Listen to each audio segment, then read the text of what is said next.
اس وقت تو ہمیں نماز پڑھاتا ہے جو امام فتنہ ہے، اس وقت جو امام نہ ہے وہ کیا امام وَنَتَحَرَّجُ،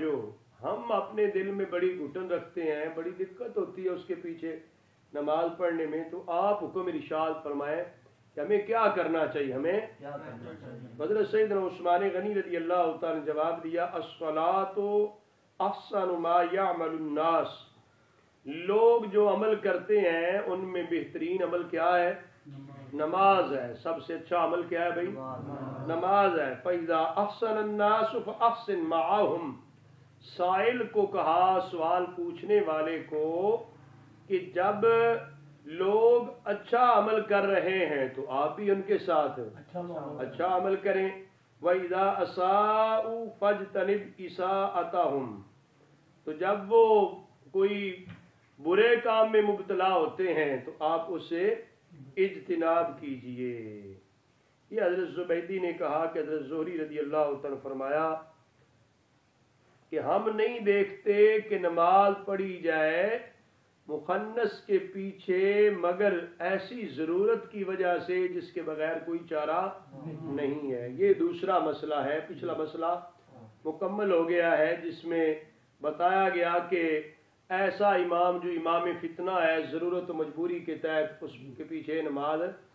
پڑھ لیں، اس کے پیچھے نماز پڑھ لیں، اور اسی طرح جو ہے وہ اچھا کام کریں تو شامل ہو جائیں، تو غلط کام میں برے کام میں شامل۔ اس سے حضرت سیدنا عثمان غنی رضی اللہ تعالی کا مرتبہ اور مقام بھی آپ سمجھ سکتے ہیں۔ آج تو کسی کے ساتھ تھوڑا سا مسئلہ بن جائے تو اس کا جناب نام لینا بھی گوارا نہیں ہے، کہ جائے کہ لوگوں کو مسئلہ بتایا جائے کہ اس کو اپنا امام بنا لو، اس کے پیچھے نماز پڑھ لیا کرو۔ یہ حضرت سیدنا عثمان غنی رضی اللہ تعالی کا خوف خدا اور دین اسلام کا سچا جذبہ ہی ہے نا، اتنا اخلاص ہے وہ آپ کے دشمن بنے ہوئے، آپ کے جان کے پیاسے بنے ہوئے ہیں، نماز پڑھ رہے ہیں، ٹھیک ہے نماز میں آپ شامل ان سے ہو جاؤ، نماز کے دوران ان کے ساتھ شامل غلط کام کریں تو غلط میں شامل نہ ہو، نماز تو اچھا کام ہے۔ یہ ہے نا للہیت، اس کو کیا کہتے ہیں؟ جن لوگوں نے اللہ کی رضا کے لیے عمل کیا نا ان کے لیے یہ مثال ہے۔ میں نے عرض کیا نا کہ آج کے ماحول میں کسی کے ساتھ تھوڑا سا بھی مسئلہ ہو تو نہ جانے کیا کچھ لوگ کہتے ہیں اور کرتے ہیں، لیکن حضرت سیدنا عثمان غنی رضی اللہ تعالیٰ عنہ نے یہ ارشاد فرمایا تھا۔ اور دوسرا مسئلہ جو یہاں پہ بیان کیا امام زہری رحمہ اللہ نے، اس میں وہ کہتے ہیں کہ مخنث کے پیچھے نماز نہ پڑھی جائے مگر ایسی ضرورت ہو جس کے بغیر کوئی چارہ نہ ہو۔ اگر مخنث جو ہے، ہجڑا جو ہے وہ عورتوں کی زیادہ عادات والا ہے، عورتوں کے پیچھے نماز نہیں ہے تو اس کے پیچھے نماز بھی، اگر مردوں کی عادات والا ہے تو پھر بھی اس کے پیچھے نماز نہ پڑھی جائے، تاہم اگر کوئی اس طرح کی ضرورت مجبوری ہے کہ باقی شرائط پائی جاتی ہیں، علم مسائل احکام سمجھ آ رہی ہے، تو ایسی صورت میں مجبوراً اس کے پیچھے نماز پڑھی جا سکتی۔ اور اس سے یہ پھر معلوم بھی ہوتا ہے کہ جس کی عادتیں عورتوں جیسی ہو نا، کچھ ایسے لوگ ہیں جن کے سٹائل ہی مطلب عورتوں جیسے، ان کو امام بنانے سے گریز بھی چاہیے، یعنی امامت کے زیادہ اہل وہ نہیں ہے مرد ہی، لیکن اس کا کیا ہے اوپر سے سٹائل، لائف سٹائل اور اس کے انداز گفتگو، انداز تکلم، لوگوں سے پیش آنے کا جو انداز ہے وہ خواتین جیسا ہے، تو ایسا شخص جو ہے امامت کے پورا اہل نہیں ہے۔ حضرت سیدنا امام بخاری صاحب رحمۃ اللہ علیہ نے اس ترجمہ الباب کے تحت جو حدیث پاک بیان کی اپنی سند کے ساتھ، اس کے راوی حضرت سیدنا انس بن مالک رضی اللہ تعالیٰ عنہ، بھی کل گزشتہ سبق میں بھی یہ اس عنوان مضمون کی حدیث بیان ہو گئی کہ حضور نبی کریم صلی اللہ علیہ وسلم نے حضرت سیدنا ابو ذر رضی اللہ تعالیٰ عنہ فرمایا اسمع واطع ولو لحبشی کأن رأس زبیبہ، فرمایا کہ بات سن بھی اور عمل بھی کر، اطاعت بھی کر،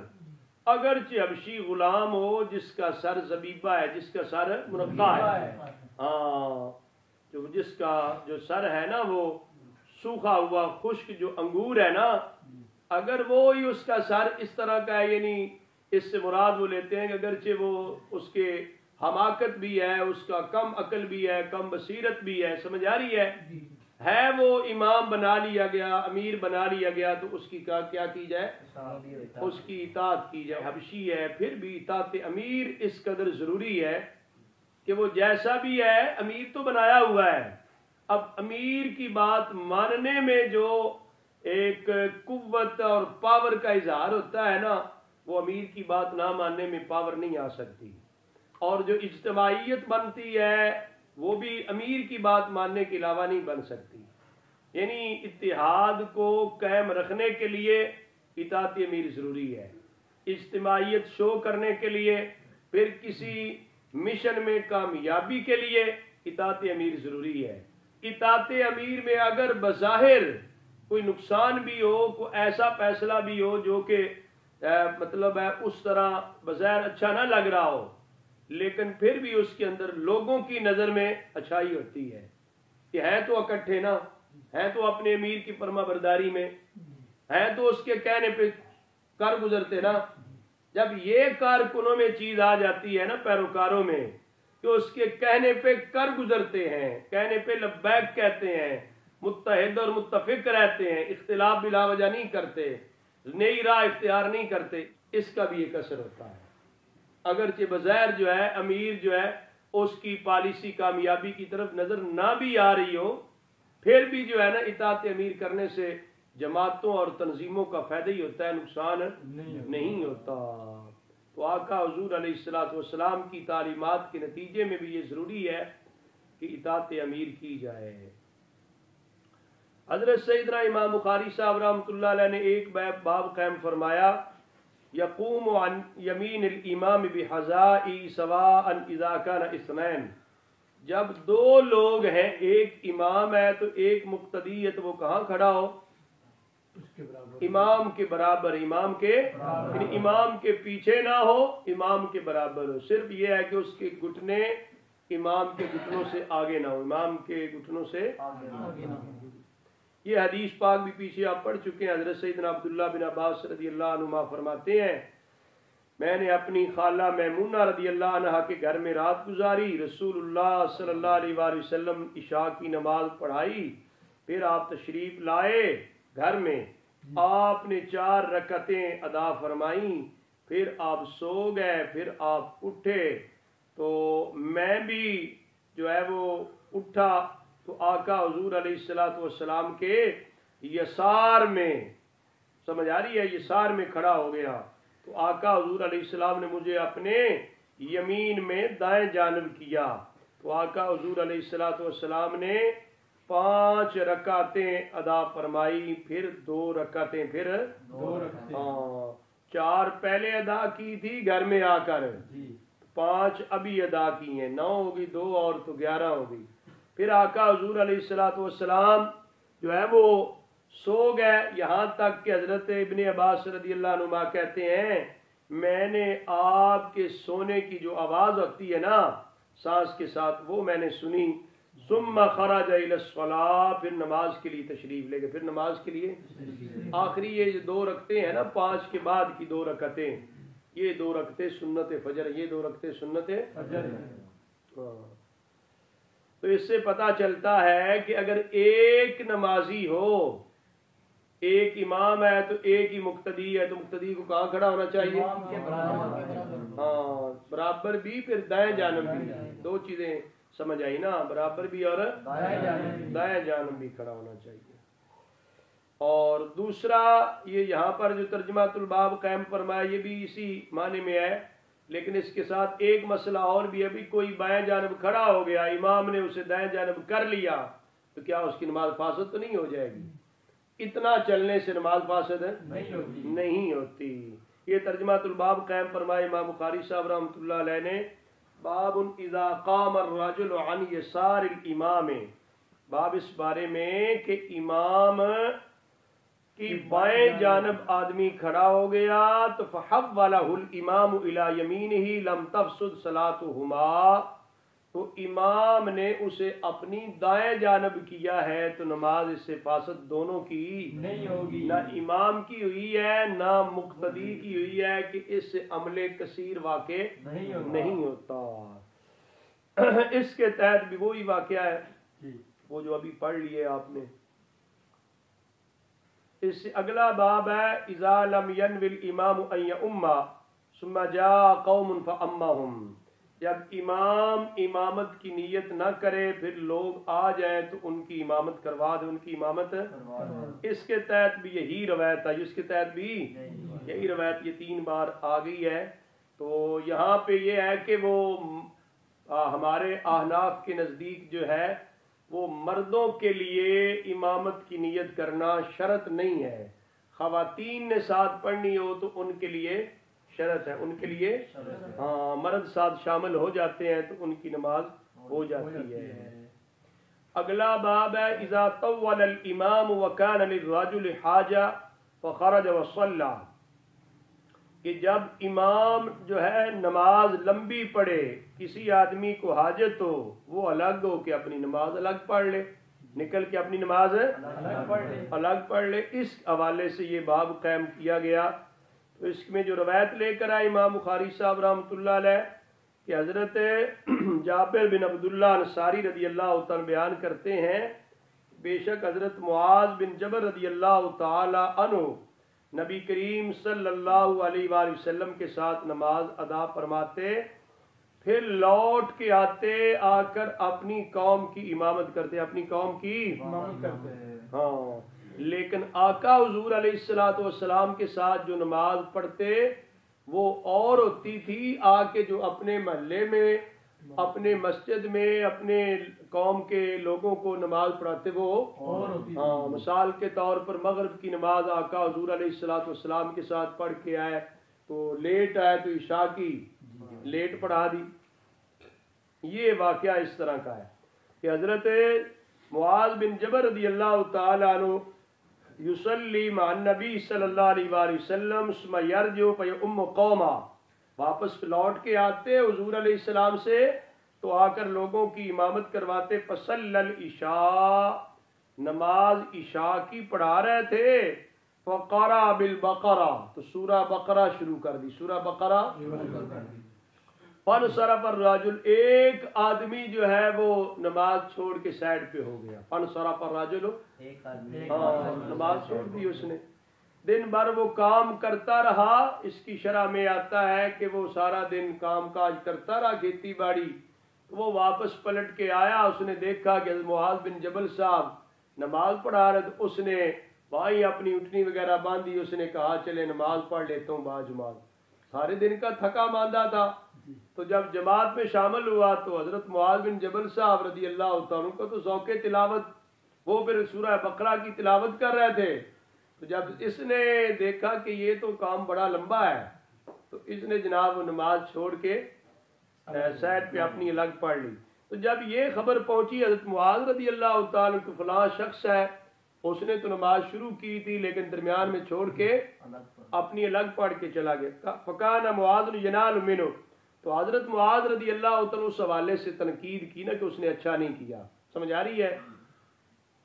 فبلغ النبی صلی اللہ علیہ وسلم، یہ خبر نبی پاک صلی اللہ علیہ وسلم کو پہنچی. ایک روایت میں یہ بھی آتا ہے کہ اس شخص نے جا کے عرض کی، شکایت اس نے جا کے لگائی اپنے امام صاحب کے بارے میں. امام صاحب کا بڑا احترام ہے لیکن امام صاحب کے بارے میں کوئی امام صاحب کے استاد ہے، سربراہ ہے، ان کو جا کر بتایا تو جا سکتا ہے نا کہ وہ نماز میں ہمیں یہ مسئلہ درپیش ہے. تو حضرت معاذ بن جبل رضی اللہ عنہ جب یہ خبر حضور علیہ السلام کو پہنچی تو آقا حضور علیہ السلام نے فرمایا فتان فتان فتان، 3 مرتبہ یہ فرمایا، یا فرمایا فاتنن فاتنن فاتنن. فرمایا جس کے مطلب یہ بنتا ہے آپ فتنہ ڈالتے ہیں، آپ فتنہ ڈالنے والے ہیں. سمجھ آ رہی ہے؟ وَأَمَرَهُ بِسُورَتَيْنِ مِنْ أَوْسَطِ الْمُفَصَّلِ، تو حکم دیا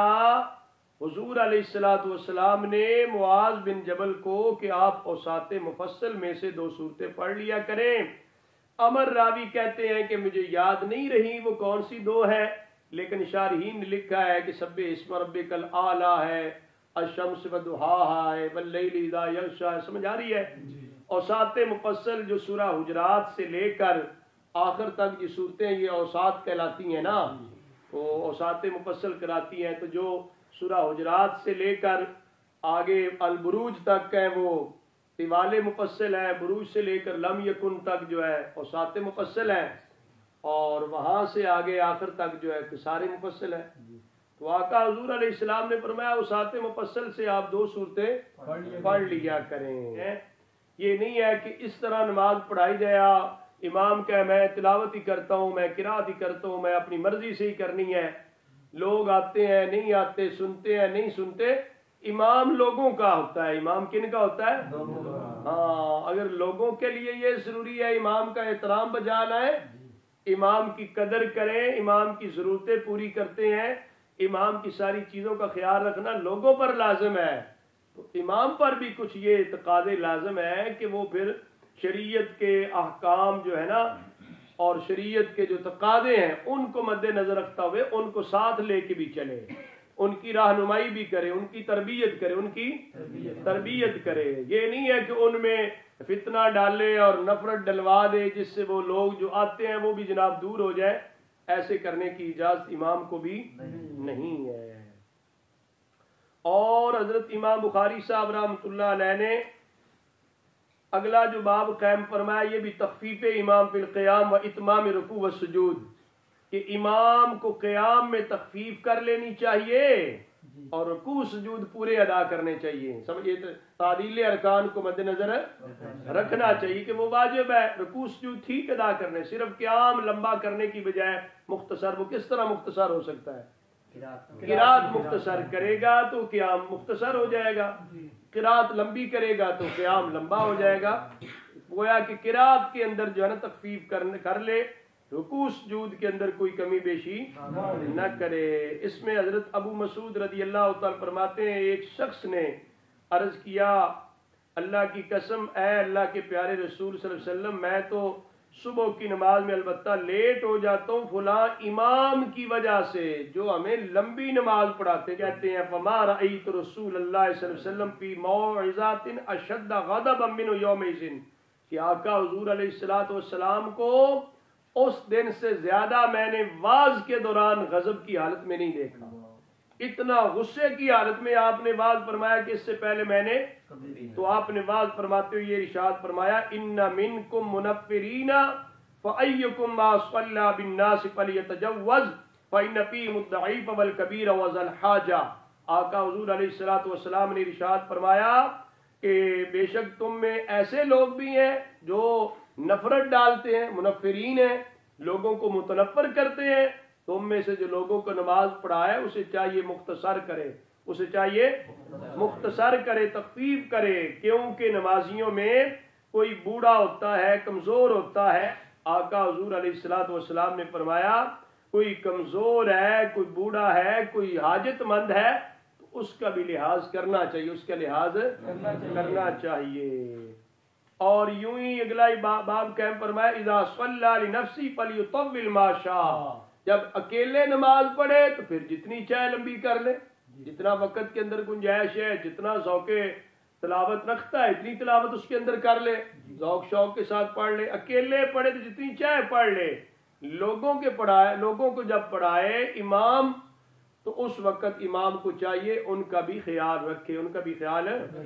اس کے تحت حضرت ابو ہریرہ رضی اللہ عنہ کی روایت لے کر آئے بے شک رسول اللہ صلی اللہ علیہ وآلہ وسلم نے ارشاد فرمایا اذا صلی احدکم للناس فلیخفف، تم میں سے کوئی آدمی جب لوگوں کو نماز پڑھائے تو چاہیے کہ مختصر کرے، تخفیف کرے۔ فإن فیہم الضعیف والسقیم والکبیر، کیونکہ ان میں ضعیف بھی ہیں، بیمار بھی ہیں، والکبیر بوڑھے بھی ہیں۔ وَإِذَا صَلَّى أَحَدُكُمْ لِنَفْسِهِ فَلْيُطَوِّلْ مَا شَاءَ، یہ ترجمہ الباب سے تعلق رکھتا ہے کہ جب کو اکیلے نماز پڑھے تو جتنی چاہے لمبی کر لے۔ اگلا باب بھی اس کے ساتھ ہی متعلق ہے، یہ جو واقعہ پیچھے گزر چکا حضرت معاذ بن جبل رضی اللہ تعالیٰ عنہ کا، کہ من شکا امامہ اذا طولا، جب امام نماز لمبی کرے تو کوئی آدمی اس کی شکایت لگائے۔ اس ترجمہ الباب میں امام بخاری صاحب رحمۃ اللہ نے حضرت ابو سعید رضی اللہ تعالیٰ کا قول بھی لائے طولت بنا یا بنی، انہوں نے اپنے صاحبزادے منذر سے کہا تھا بیٹا آپ نے تو نماز بہت لمبی پڑھا دی ہے۔ اس کے تحت جو حدیث آئی وہی راوی حضرت ابو مسعود رضی اللہ تعالیٰ عنہ ہے، تقریباً سارا وہی مفہوم ہے۔ اگلی اس سے حدیث پر جابر بن عبداللہ انصاری والی ہے، اس میں فرماتے ایک شخص آیا بنا اقبل رجل بنا دحین، اونٹنیاں لے کر آیا نا، تو رات جناب چھا چکی تھی، اتفاق سے معاذ رضی اللہ تعالی نماز پڑھا رہا تھا، اس نے اپنی اونٹنیوں کو بٹھایا، وہ اقبل الی معاذ رضی اللہ تعالی کے پاس آیا، فقرا سورۃ البقرہ اب النساء، راوی کہتے ہیں یا تو سورہ بقرہ شروع کی یا معاذ صاحب نے سورہ فانطلق الرجل، یہ آدمی چلا گیا۔ یہ خبر پہنچی کہ بے شک نبی پاک بے شک معاذ رضی اللہ تعالی عنہ نے اس شخص کو یہ خبر پہنچی کہ معاذ نے ان کے بارے میں باتیں کی ہیں، معاذ رضی اللہ تعالی ان کے بارے میں باتیں کی ہیں کہ اس نے اچھا نہیں کیا، جماعت چھوڑ کے چلا گیا، لگ پڑی ہے۔ تو وہ شخص نبی پاک صلی اللہ علیہ وسلم کی بارگاہ میں آئے، آ کر عرض کی، شکایت کی معاذ رضی اللہ تعالی عنہ کے بارے میں پورا واقعہ سنایا ہوگا۔ تو حضور علیہ الصلوۃ والسلام نے فرمایا یا معاذ افتان انت، یا فرمایا افاتن انت افاتن انت افاتن انت، 3 مرتبہ حضور نے یہ ارشاد فرمایا اے معاذ تو فتنہ ڈالتا، فلولا صلیت بسبح اسم ربک الاعلی والشمس وضحاها واللیل اذا یغشا، آقا نے فرمایا کیوں نہیں ایسے کیا تو نے کہ یہ صورتیں تلاوت کر لیتے، فإنه يصلي وراءك الكبير والضعيف وذو الحاجة، فرمایا کہ کیوں کہ تیرے پیچھے نماز پڑھنے والے بوڑھے بھی ہوتے ہیں، کمزور ہوتے ہیں، حاجت مند ہوتے ہیں۔